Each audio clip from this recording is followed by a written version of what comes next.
어제 우리 한국 축구가 아프리카의 세네갈을 이기고 4강에 올라갔습니다. 저는 85분까지 보다가 2대1로 지고 있었는데 어떤 선교사님이 저 파나마에서 오신 분이 만나기로 돼 있어서 시간에 맞춰서 가야 하기 때문에 그 5분을 못 보고 나갔고, 그리고 마음속에 우리가 졌구나 이렇게 생각을 하고 집에 돌아와서 이제 만나고 또 교회 와서 또 주일 준비를 하고, 그리고 집에 가서 보니까 이겼다는 거예요. 그래서 얘기를 나중에 이제 유튜브를 통해서 보니까 후반 98분에 그러니까 다 지나고 추가 시간에 골을 넣고 페널티 연장전에 가서 또 1대1 대 3대 3으로 됐다가 페널티킥으로 3대2로 이겼더라고요. 그래서 4강에 올라가서 이태리랑 붙게 되었다는 그런 얘기를 들었습니다. 우리나라가 이겼는데 그랬다고 그래서 세금이 감하게 되어지는 것도 아니고, 그렇죠? 또 무슨 축하 기념품을 나눠주는 것도 아닌데 한국 사람이라고 하는 것 때문에 기뻐요. 괜히 기쁘고 이렇게 흥이 납니다. 우리가 세상에 살면서 흥이 난다라고 할 때, 그렇죠? 많은 경우에 내가 생각하고 또 나하고 관련되어 있는 그런 가족이나 이런 사람들이 잘 되는 거 보면, 그렇죠? 그리고 내 삶에 있어서도 뭔가 이렇게 플러스가 되고 뭔가 이렇게 넘쳐나는 풍부함이 있으면 우리가 좀 많이 기쁘지요. 기쁩니다. 근데 여러분, 우리가 신앙생활 가운데 사실상 우리 하나님께서 주시는 것도 그런 풍부함입니다. 그렇기 때문에 우리는 기쁨 가운데 정말 이 세상을 살아갈 수 있는 그러한 저희들인 것을 보게 됩니다. 오늘 말씀 가운데 보면은요, 정말 모든 것이 다 나아질 것을 가르쳐주고 있습니다. 그렇죠? 여기에 보니까 가난한 자에게 복음이 전파되고요. 또 포로된 자가 자유를 얻게 되고, 눈먼 자가 다시 보게 되고, 눌린 자가 자유케 되어지고, 주의 은혜의 해를 전파한다. 이런 말씀들은 보면은요, 전부 이렇게 눌렸고 가난하고 정말 보지 못하고 갇혔고 이런 모든 상태에서 다 낫게 되어지는 일이 하나님께서 하시는 일이고, 이 일을 위해서 하나님께서 예수님을 보내주셨고, 그리고 끝내 성령님이 우리와 함께 하신다라고 하는 그런 말씀을 하고 있는 것을 보게 되죠. 벌써 오래전 이야기지만 미국의 타임지에서 조나단 에드워드 목사님과 그 당시에 조나단 에드워드 목사님과 어렸을 때 친구였던 맥스 주크라고 하는 사람의 그 후손들을 이렇게 비교해서 그 후손들이 어떻게 사는가라고 하는 것을 그렇게 내보낸 그러한 그 기사가 생각이 됩니다. 조나단 에드워드 목사님과 맥스 주크는 주일학교를 같이 다니는 사람이었습니다. 그러다가 맥스 주크는 교회를 떠났고 불신앙의 여인과 결혼을 해서 그렇게 살았고, 그리고 조나단 에드워드 목사님은 계속해서 신앙 안에 있다가 프린스턴 대학의 총장까지 지내셨던 그런 분이십니다. 몇 년이 지난 다음에 873명의 그런 그 자손이 조나단 에드워드 목사님에게 있게 되었는데, 그 중에서 대학 총장이 12명, 교수가 65명, 의사가 60명, 목사님이 100명, 군인이 75명, 작가가 85명, 변호사가 100명, 판사가 30명, 공무원이 80명, 하원 의원이 3명, 상원 의원이 2명, 부통령이 1명, 그리고 나머지 260명 정도가 평인으로 살고 있었습니다. 맥스 주크라고 하는 그 친구, 그는 1292명의 자녀가 있었는데 유아 때 나자마자 사망이 309명, 거지가 310명, 불구자가 440명, 매춘부가 50명, 도둑이 60명, 살인자가 70명, 그리고 평범하게 산 사람이 쉬운 3명에 불과했습니다. 여러분, 뭔가 좀 우리가 느끼는 바가 있죠. 예수님을 믿으면 복받아, 그렇게 이야기들을 많이 하는데 복받습니다. 조나단 에드워드 목사님과 맥스 주크라고 하는 사람의 그 모든 후손을 통해서 아주 극명하게 대비되면서 우리들에게 보여진 사실인 것입니다. 그런데 이 말씀은, 이 모든 사실은 벌써 우리 주님의 말씀 가운데 담겨져 있는 말씀인 것입니다. 예수를 믿는 사람들에게는 이렇게 놀라운 진보와 복이 넘치게 되어진다라고 가르쳐주고 있습니다. 물론 여기서 물질적인 복만 의미하는 것이 아니지만 말입니다. 자, 우리 예수님을 믿으면 나아지게 되어 있습니다. 과연 저와 우리 성도님들의 삶이 나아지고 있는가? 특별히 성령 받으면 나아지는데 나아지고 있는가라고 하는 것을 잠깐 우리가 생각해 보면서, 나아지지 않았다라고 하면 내가 1년, 2년 또는 10년, 20년 신앙생활을 해도 그 모양 그 타령으로 있다라고 하면 내 신앙의 진보도 없고 내 삶에 아무런 진보도 없다라고 하면 다시 한번 말씀을 듣기 전에 나에게 과연 성령이 계시는가라고 하는 것들을 좀 생각하며 회개하는 시간도 가져야 할 것입니다. 아니면 아직은 우리 주님께서 주님의 때가 아니기 때문에 그런 모든 복과 모든 그 진전을 유보하고 계시는 것이 아닌가라고 하는 그런 생각으로 마음속에 또 위안도 삼으셔야 할 것입니다. 오늘 말씀은 우리가 잘 아는 것처럼 예수님께서 회당에 들어가셔서 그 초기 전도 시절 때는 회당에서 예수님에게 말씀을 전해줄 수 있는 그런 시간과 자리를 마련해 주었는데, 그때 예수님께서 회당에서 이사야서 61장 1절 2절 말씀을 읽고 내려가시면서 바로 그분이 오시겠다 하는 그 메시아가 바로 나다, 이렇게 말씀을 통해서 자기를 증거하신 말씀 중에 하나인 것입니다. 이사야서를 우리가 잠깐 우리 예수님께서 인용한 이 말씀을 잠깐 이해를 하면 오늘 예수님께서 그것을 읽으신 그런 뜻과 목적을 잘 알 수가 있을 것입니다. 이사야 선지자는 우시야 왕이 죽던 해부터 선지자로서 그렇게 사역했던 분이신데, 기원전 745년서부터 695년 약 50년간 유다에서 사역하신 선지자이십니다. 그때는 어떤 때이냐 하면 우리가 잘 아는 것처럼 기원전 722년에 북왕국 이스라엘이 위에 아수르에게 멸망당하고, 그리고 호시탐탐 북왕국 이스라엘의 잔존한 힘과 더불어서 남왕국 이 유다를 침범할 그때였습니다. 그래서 늘 백성들의 삶이 정말 피폐했고 가난과 어려움 가운데 찌들어 살고 있었던 그때에 이사야 선지자께서 예언한 것입니다. 그리고 그분의 예언은 끝내 이스라엘 백성들이 죄악 가운데 남아 있다가 그 머물고 회개하지 않고 있다가 끝내는 바벨론에, 아수르가 아니라 바벨론의 포로가 되어서 거기에 잡혀 살 것이다. 그렇지만 70년이 지난 다음에 하나님께서 다시 돌이킬 것이다 라고 하는 그러한 희망찬 예언의 말씀이 계속해서 진행되어 나가는 그러한 내용의 말씀이 바로 이사야서인 것입니다.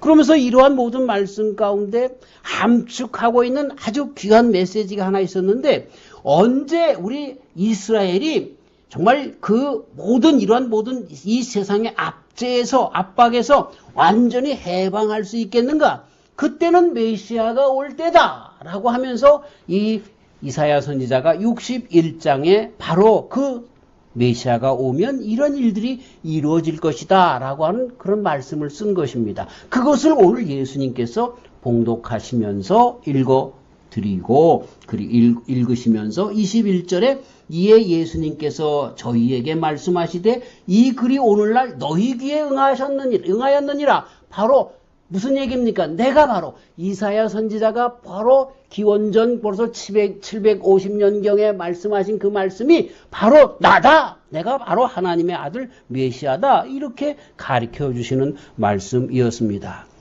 그러면서 이 말씀을 인용하면서 우리가 여기서 특별하게 하나 유심해야 할 것이 있는데 그것이 바로 뭐냐면 바로 그 메시아도 하나님께서 보내주신 성령에 충만하여 그 일을 하셨다라고 그렇게 가르쳐주고 있는 것입니다. 곧 이사야 선지자가 그분이 오시면 이런 모든 일들이 이루어질 것을 가르쳐 주셨는데 바로 그분이 예수님이시다. 그런데 그분이 오시면 어떤 일이 일어나는가 여기 보면 빨리빨리 이런 모든 말씀들을 한번 보면요. 죄사슬이 끊겨서 포로에서 자유케 되어진다. 눈먼 자가 보게 된다. 이 눈먼 자가 보게 된다라고 하는 것은 모든 사람들이 눈먼 자라는 이야기가 아니겠지요. 세상의 인생의 참 목적을 모르고 삶의 의미도 모르고 살아가고 있는 사람들이 메시아 안에서 우리 하나님의 아들 안에서 또 성령 안에서 바르게 세상관을 갖게 된다라고 하는 그런 의미인 것이죠. 눌린 자가 자유케 되어진다. 경제적인 것에서 심리적인 것에서 감정적인 것에서 이런 모든 것에서 눌린 자가 자유케 되어지는 그러한 역사가 메시아가 오게 되면 아니 성령께서 충만케 오시게 되면 이런 모든 일들이 이루어진다라고 가르쳐주고 있습니다. 마음이 상한 자가 고침을 얻게 되고 갇힌 자가 노임을 얻게 되고 슬퍼하는 자가 위로를 받게 될 것이라고 말씀하고 계십니다. 아니 예수님께서 오셨기 때문에 이 일이 드디어 이스라엘 백성들에게 진정 이루어진다라고 가르쳐주고 있습니다. 슬퍼하는 자가 이 화관을 다시 쓰고 제 대신 희락의 기쁨을 누리게 될 것이라고 그래서 그 슬픔이 찬송의 옷으로 바꿔 입게 될 것이라고 말씀해 주고 있는 것입니다. 이 세상에서 담대한 자가 되고 세상이 어찌할 수 없는 귀한 자가 되어진다라고 말씀은 가르쳐 주고 있습니다. 그 예수님이 오셔서 이런 귀한 일들을 하셨고 그리고 그 예수님이 하늘로 올라가시면서 우리들에게 보혜사 성령님이 오시면 이런 일들 우리 예수님께서 가르쳐 주신 모든 말씀들을 우리들에게 생각나게 하시겠다라고 하면서 계속해서 하나님께서 예수님 안에서 예수님께서 성령 안에서 삼위일체 하나님께서 사역하시는 그 사역이 계속 되어진다라고 가르쳐 주십니다. 보혜사 성령님이 우리에게 오시면 우리도 예수님처럼 마찬가지로 정말 이런 모든 축복과 그리고 예수님의 사역에 그러한 사도들이 되어서 살아갈 수 있음을 또한 가르쳐주고 있는 것이죠. 예수님께서 칭송을 받은 것처럼 성도들의 삶도 이 세상에서 칭송을 받으며 살아가고 성도들의 삶도 소문이 나게 되어질 수 있고 그리고 정말 우리들을 중심으로 살았던 삶이 성령 중심으로 그렇게 나가는 그런 삶으로 나아가게 되는 것을 벌써 우리 예수님은 선포하고 있는 것입니다. 그 성령님 곧 예수님의 영이시고 하나님의 영이신 그래서 삼위일체 한 분이신 삼위일체 하나님이신 성령님께서 예수님의 사역 하나님의 사역을 그대로 우리들에게 가르쳐 주시는데 그것은 바로 하나님께서 정말 태초부터 말씀하신 그 말씀 가운데 거하셨던 바로 그분입니다. 태초에 하나님께서 천지를 창조하실 때 그분과 함께 하셨던 그 성령님께서 우리들과 함께 하셔서 그 말씀 안에서 성령 충만으로 우리로 하여금 거하게 하시는 것을 보게 됩니다. 그래서 권능으로 성령 충만함 속에서 신앙생활하며 이기는 그런 능력을 끝내 우리에게 던져주시는 것이죠. 그분이 하시는 일이 뭡니까? 우리로 하여금 이런 모든 정말 눌린 자가 자유케 되고 눈먼 자가 보게 되고 하는 이런 모든 말씀들 오늘 말씀 가운데 나온 이런 모든 말씀들 그래서 우리가 정말 성령 안에서 권능으로 그분이 하시는 일이 뭔가라고 하는 것을 다시 추려서 우리는 이렇게 몇 가지로 생각할 수 있습니다. 마치 예수님께서 요한복음 3장에서 찾아온 니고데모에게 대화하면서 가르쳐 주신 것처럼 육으로 난 것은 육이고 영으로 난 것이야 영이다. 이렇게 말씀하시면서 거듭남의 도리를 우리들에게 가르쳐 주셨습니다. 성령께서 하시는 것은 바로 우리로 하여금 영으로 거듭나게 하셔서 하늘 백성이 되게 하시는 것이지요. 거듭나지 않으면 천국에 갈 수 없습니다. 여러분, 우리가 잘 아는 것처럼, 개의 새끼는 강아지입니다. 괜히 또 개새끼 그러면 안 되고 강아지입니다. 그렇죠? 말의 새끼는 뭡니까? 말새끼가 아니고 망아지. 물론 말새끼죠. 그런 것처럼 말의 새끼로 태어나면 아무리 그 말이 주인에게 충성을 다하고 짐을 무겁게 지고 열심히 일한다 할지라도 그 말은 말입니다. 개가 아무리 재롱을 잘 떨고 사랑스럽게 되어진다 할지라도 그 강아지는 커도 개로 끝나는 것입니다. 우리 사람이 본래 아담 안에서 죄 가운데 탄생했기 때문에 그 죄 가운데 그냥 살아가는 인생은 끝내 죄인인 것입니다. 그래서 다시 거듭나야 함을 우리 예수님께서 가르쳐 주셨는데 바로 성령 안에서 그 거듭남의 도리를 깨달아 알게 해주시고 그리고 우리로 하여금 거듭나서 천국 백성이 되게 하신다. 이렇게 말씀해 주고 있는 것이죠. 그 성령 안에서 거듭나게 되어지는 일들 가운데 역사가 무엇입니까? 내가 죄인인 것을 깨달아 알게 하십니다. 그리고 드디어 예수님이 구세주이시고 메시아이시고 하나님의 아들이심을 알게 됩니다. 정말 이 세상에 큰 미스테리가 있습니다. 신비가 있습니다. 그건 뭐냐 하면 다른 것이 신비가 아니라 내가 어떻게 해서 예수님을 하나님의 아들로 믿을 수 있지요? 나 말고 우리 성도님들도 어떻게 예수님께서 그리스도이시고 하나님의 아들이시고 나를 위하여 십자가에 달려 돌아가셔. 그래서 그 예수님의 보혈의 피로 내가 구원받았다라고 하는 것을 믿을 수 있게 되었죠. 이건 도저히 상상할 수가 없는 일이에요. 그런데 그것이 바로 성령님의 힘이라는 거예요. 성령님의 권능이라는 거예요. 성령님이 아니면 도저히 그런 일을 이룰 수 없다는 거예요. 전도하시다 보면 어떤 분은 정말 금방 예수님을 받아들여서 교회에 나오고 예수님을 믿어 구원에 이르는 그런 많은 사람들도 있습니다만 아무리 전도해도 그렇죠? 그 마음이 돌아오지 않는 사람이 있습니다. 그런 사람들 자기가 죄인임을 깨닫지 못하고 착하게 살면 됐지라고 끝까지 저항하고 자기를 그렇게 요지부동하지 않는 그런 사람들, 이 성령님의 역사를 그들이 방해하기 때문에 그렇다라고 볼 수 있습니다.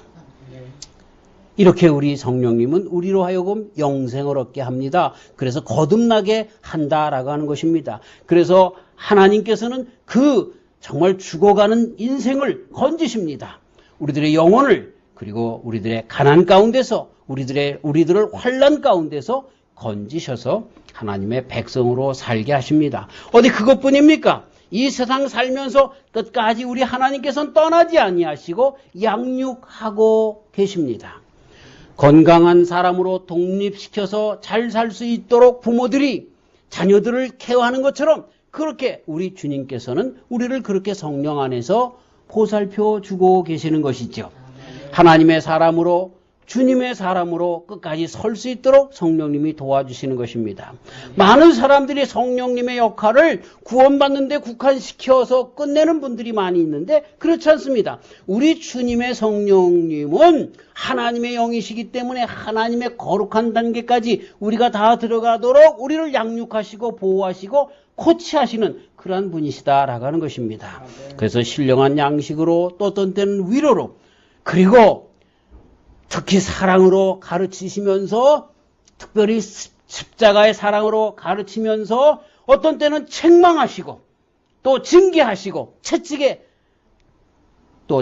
들어 때리시며 그러면서도 다시 어루만져 주시고 위로하시고 토닥거리시는 때를 따라서 우리 하나님께서 우리를 잘 아셔서 우리에게 꼭 맞는 방법으로 위로하실 자들에겐 위로하고 책망하실 자들에겐 책망하시고 또 채찍으로 때리실 사람들에게는 때리셔서 끝내 한 가지 목적을 이루시게 합니다. 뭡니까? 온전히 하나님의 거룩한 단계까지 들어간 신실한 신앙의 사람이 되도록 도와주시는 분이 바로 우리 하나님의 성령님이시다라고 하는 것입니다. 특별히 마귀에게 뜯기면 하나님의 모든 영으로 다시 한번 이런 모든 것들을 바로 바라보게 하시고, 그리고 치료해 주시면서 싸매 주시면서 그 모든 마귀의 힘을 이길 수 있는 그런 능력으로 더 채워주셔서 양육해 가시는 귀한 분이십니다. 그래서 끝내 우리 인생의 진정한 열매를 맺게 하시는 것입니다. 그 인생의 열매란 무엇입니까? 많은 것으로 우리는 얘기할 수 있겠지만 주 예수님보다 귀한 것은 없구나 하는 사실을 깨달아 알게 하고, 돈이나 명예나 이런 것보다 예수님이 귀한 분이시구나 라고 하는 것을 알게 하는, 정말 천국의 열쇠 되신 예수님, 그리고 천국의 모든 것에 정말 가치의 기준이 되시는, 복의 기준이 되시는 예수님에 대하여 더 깊이 아는 그러한 열매를 맺게 하는 것입니다. 그것을 열매라고 하니까 시시하는지 모르겠습니다만, 그러나 이것이 열매 중에 열매인 것입니다. 더 나아가서 그분을 위해서 살아야지 하는 마음을 갖게 되는 것입니다. 그분을 위해서 살아야지. 나를 위하여 십자가에 달려 돌아가신 우리 예수님의 그 은혜에 감복하여 그분을 위해서 살아야지라고 하는 그런 마음 가운데 참 인생답게 살아가는 그 힘을 성령님은 우리들에게 공급하신다라고 하는 것입니다. 주님의 심장을 가지고, 주님의 심정을 가지고 주님의 모습으로 살아갈 수 있는 능력을 주시는 것, 이것이 주님의 권능으로 우리에게 주시는 열매인 것입니다. 남의 사정을 내 사정처럼 갖게 하는 그런 마음. 정말 우리 예수님께서 세상의 모든 사람들이 죄악 가운데 죽을 수밖에 없는 그 모습을 보고 가만히 뒷짐지고 팔짱 끼고 앉아 계신 것이 아니라 오히려 그 불쌍한 인생들을 위하여 세상에 오신 것처럼 그러한 세상 가운데 정말 타락하여 핍절해 가면서 가난과 죽음 가운데 나가는 사람들에게 마음을 갖고 살아가는, 전도와 선교와 봉사와 도움의 손길로 살아가는 성도들이 되도록 열매 맺게 하신다라고 하는 이야기입니다. 성도들이 잘 되면 너무너무나 기분이 좋고, 또 안 믿는 사람들이 점점 핍절해지면 그것 때문에 마음 가운데 정말로 아픔을 갖고 전도의 사명을 갖고 살아가는 마음, 이것이 바로 성도들의 성령 안에서의 열매다라고 하는 것입니다. 어디 그것뿐입니까? 진정 마음을 다하고 뜻을 다하여 병자들을 위하여 기도하면 병자들이 낫고, 또 도움을 주면 그들이 잘 되는 그러한 실질적인 삶의 열매도 주시는 성령님이신 것을 보게 됩니다. 사랑하는 성도 여러분, 오늘은 성찬식이 있기 때문에 말씀을 빨리 마감해야 할 필요가 있습니다.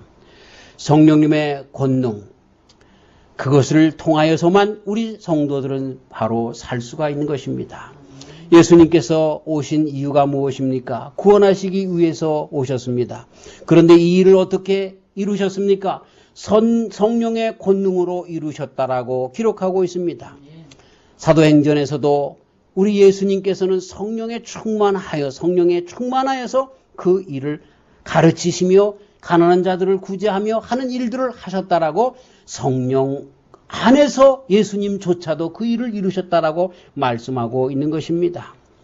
우리가 성령의 권능으로 구원에 이르며 또 성령의 권능으로 하나님의 백성답게 살아갈 수 있는 힘과 능력을 갖게 되는 것입니다. 바울 사도님은 에베소 1장 20절 이하에 그 능력이 그리스도 안에서 역사하심을 따라 믿는 우리에게 베푸신 능력의 지극히 크심이 어떤 것을 너희로 알게 하시기를 구하노라. 그 능력이 그리스도 안에서 역사하사 죽은 자들 가운데서 다시 살리시고 하늘에서 자기의 오른편에 앉히사, 이렇게 기록하고 있는 것입니다. 우리는 그래서 성령 충만함으로 그분의 권능으로 우리의 여생을, 그리고 영원한 천국까지의 삶을 살아가야 하는 것이지요. 어떻게 이것이 가능한가? 오늘 말씀을 이제 마치면서 사실 우리 성경에 조금 오해가 있을 그런 성경 구절을 다시 한번 바르게 잡아내면서 결론을 지으려고 합니다. 18절 말씀인 것입니다. 18절 말씀에 뭐라고 기록하고 있냐면 주의 성령이 내게 임하셨으니 이는 가난한 자에게 복음을 전하게 하시려고 내게 기름을 부으시고 나를 보내사 포로된 자에게 자유를 눈먼 자에게 다시 보게 함을 전파하며 눌린 자를 자유케 하고 라고 기록되어 있는 이 말씀인 것입니다. 그래서 이 말씀을 그냥 우리식으로 우리 한글로 번역되어 있는 이 말씀 그대로만 보면 가난한 자에게 복음을 전하게 하시려고 우리 주님이 보내심을 받았다. 포로된 자에게 자유를 주시려고 보냄을 받았다. 이렇게 번역하고 해석하기가 쉬운 말씀인데 근데 사실 원문 말씀은 그렇지가 않습니다. 이것을 또 주석하고 여러분들과 함께 해석하려면 오래 시간이 걸리니까 본문의 말씀을 우리가 쉽게 얘기를 하면 뭐냐 하면 하나님의 성령 충만, 예수님께 보내신 성령 충만함은 가난한 자에게 그 복음이 전해진다는 뜻입니다. 가난한 자에게 그 복음이 전해진다. 독일어 성경에 또는 영어에 이 원문을 그대로 번역한 RSV, Revised Standard Version에 그 모든 원본이 그대로 번역되어 있는데 그 말씀에 보면 주님의 성령님이 나에게 임했다. 왜냐하면 그분이 나에게 기름 부으셨기 때문에 그렇다. 그래서 나는 가난한 사람들에게 복음을 전달할 것이다. 전달해야만 한다. 그리고서요, 뭐라고 여기 하냐면 이것을 위하여 라고 그렇게 본래 말씀에는 있는 것입니다. 독일어로 다추라고 하는 이것을 위해서 그분은 나를 보냈는데 그러니까 누구에게 보냈냐면 가난한 사람들에게 보냈다는 거예요. 세상의 모든 사람들에게 보낸 것 같지만 아니라 우리 예수님께서 성령 충만하여서 보내심을 받았는데 누구에게? 가난한 사람에게 보냈다는 거예요. 그 무슨 얘기입니까? 가난한 사람들에게 그 사람들만이 복음을 들을 수 있는 마음에 준비된 사람들이라는 그러한 이야기인 것입니다. 여러분 성령님의 이 충만함 또는 주님의 말씀, 이 말씀이 예수님의 말씀 그리고 하나님의 말씀이요. 그 하나님의 말씀의 종점이 그 결론이 초점이 예수님이신데 그리고 그분이 바로 성령님이신데 이 말씀이 우리들에게 누구에게 그 말씀이 꽂히냐? 그 말씀을 이해할 수 있느냐? 가난한 사람만 이해할 수 있다는 거예요. 그래서 심령이 가난한 자는 복이 있나니 천국이 저희 것이며 이렇게 말씀하시고 또 우리 예수님께서 그 가난을 어떻게 풀었냐면 회개하라 천국이 가까웠느니라 라고 말씀하고 있는 것입니다. 가난한 자는 진짜 가난한 사람 그 사람들을 의미하는 것보다 오히려 정말 우리 주님 앞에 주님 나는 아무것도 할 수 없어요. 나는 부족해요. 나는 정말 능력이 없어요. 라고 자기 자신을 병든 자로 그래서 의원이 필요한 사람으로 마음의 준비가 된 사람에게 복음을 전하기 위해서 예수님이 왔다는 거예요. 아니 그들에게만 주님의 복음이 전파된다라고 가르쳐주고 있는 것입니다. 왜 이 말씀이 중요해서 마지막에 다시 여러분들에게 주석해드리냐면 성령 받는 것도 마찬가지라는 거예요. 내가 정말 다른 사람들이 성령 받았으니까 나도 받으면 좋겠지. 그 정도로 끝나는 것이 아니라 진정 내 심령이 하나님 나는 너무나 부족하고 연약해요. 그저 갖는 생각이 욕심꾸러기 생각이고 어떻게 하면 정말 잘 먹고 잘 살까라고 하는 이러한 육신적인 생각 가운데 가득 차 있는 내가 그러면서 세상 가운데 마귀에게 뜯겨서 이리저리 헤매는 내가 이렇게 살아서 되겠습니까? 하나님 나를 불쌍히 여겨 주시옵소서. 내가 지금 심령이 가난합니다. 고백하는 그 고백이 있는 자들이 성령 충만에 이르게 된다는 말씀인 것입니다. 이 부분을 우리는 간과해서는 안 되는 것입니다.